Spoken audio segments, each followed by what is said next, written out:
Os adultos escolhidos para viver eram rapidamente submetidos a um processo. As roupas eram retiradas, as cabeças raspadas e em seguida eram numerados. Depois de ficar 2 dias lá, éramos tatuados nos braços. Você pode ver?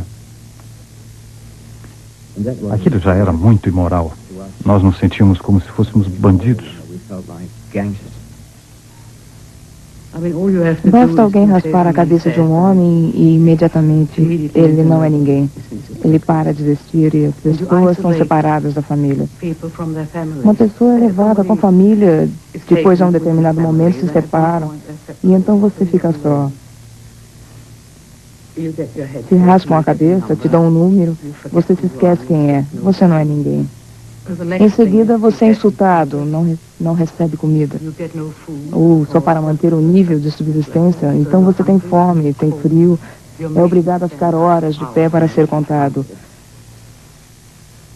Provavelmente terá disenteria. Você não tem permissão de sair para se aliviar e o resultado final é que você vira um animal, ou pior que isso. E ver isso acontecer com pessoas que começaram como seres humanos perfeitamente normais. E é um processo que funciona muito rápido. Quer dizer, isso podia ser feito com qualquer pessoa aqui, em pouco tempo despojar as pessoas de sua dignidade humana e conseguir animais. E depois é fácil destruir esses animais. Não tem mais nada a ver com seres humanos. Se você tivesse uma fraqueza, era mandado para a câmara de gás. A seleção era feita uma vez por mês, talvez. Os barracões eram todos trancados. Ninguém tinha permissão de sair. Havia alguns médicos lá, e você tinha que sentar e tinha que marchar ou passar por eles. Se suas costelas apareciam e seus braços fossem muito magros, você seria separado para a câmara de gás. Os que ainda tinham um pouco de músculos tinham permissão de viver. But there were sometimes guards who so clearly Havia guardas que evidentemente gostavam do que estavam fazendo e de tal forma se dedicavam a isso com tanto entusiasmo que se tornavam uma ameaça insuportável.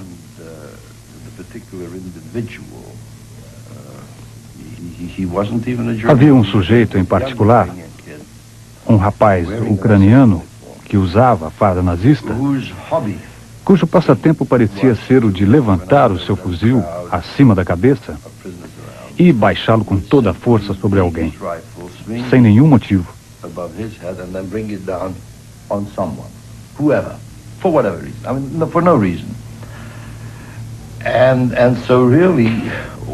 Realmente todos nós corríamos esse risco insuportável.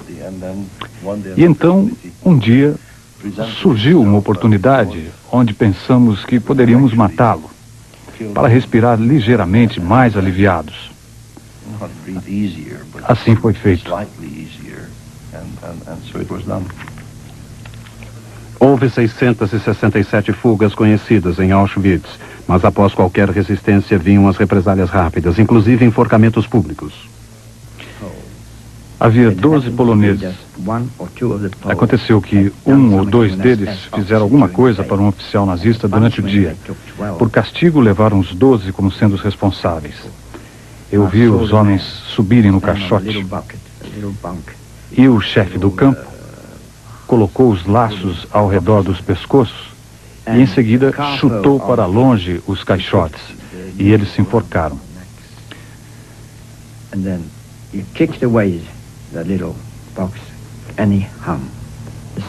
O segundo viu o que estava acontecendo e em seguida era a sua vez de se enforcar.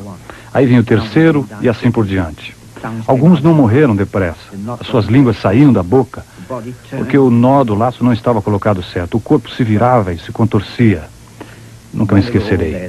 Quando todos estavam mortos, cortavam as cordas e eles foram levados num carrinho de mão. Em seguida disseram, agora todos para dentro dos barracões. Entramos em fila para a nossa sopa. Tínhamos que esquecer aquilo. Acontecia de tudo.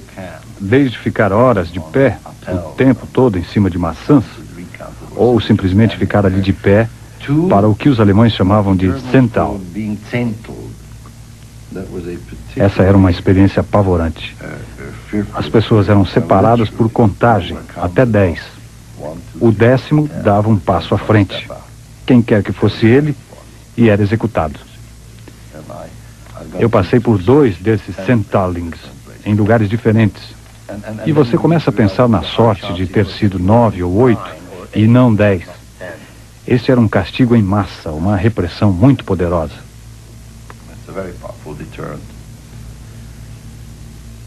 Os nazistas conseguiram esconder a realidade de Auschwitz-Birkenau dos governos ocidentais até 1944. As informações que chegavam às agências e aos governos judeus no exílio sobre os campos de extermínio eram tratadas com ceticismo, como podemos ver nos arquivos ingleses e americanos. O historiador Martin Gilbert fez um estudo especial sobre esses documentos oficiais. Não há dúvida que é chocante para o leitor moderno perceber como pessoas oficiais desprezavam tais boatos, considerando-os exageros, casos tristes escritos por judeus.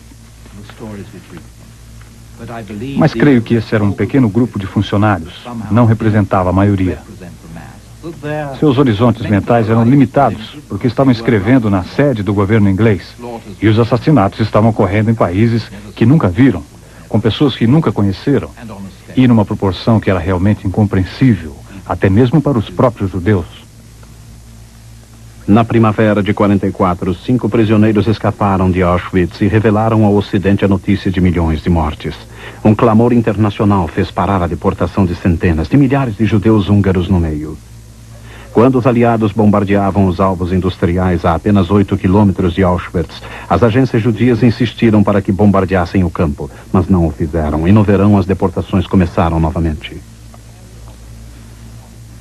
Encontramos alguns comentários bem hostis e uma relutância geral por parte de alguns funcionários de prosseguir com essa ideia, baseado no fato, como um deles disse, de que isso levaria à perda de preciosas vidas de pilotos ingleses sem nenhum propósito.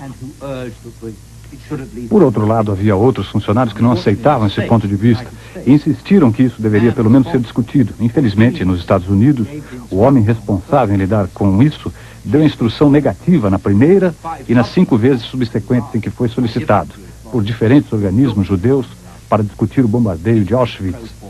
Sua resposta formal era de que isso não poderia ser feito. Sempre tive a esperança de que, se uma bomba me matasse, seria uma bênção para mim, acabar já com essa miséria. Mas isso jamais aconteceu. E o bombardeio que foi feito não foi importante realmente. Não vi nenhum edifício cair.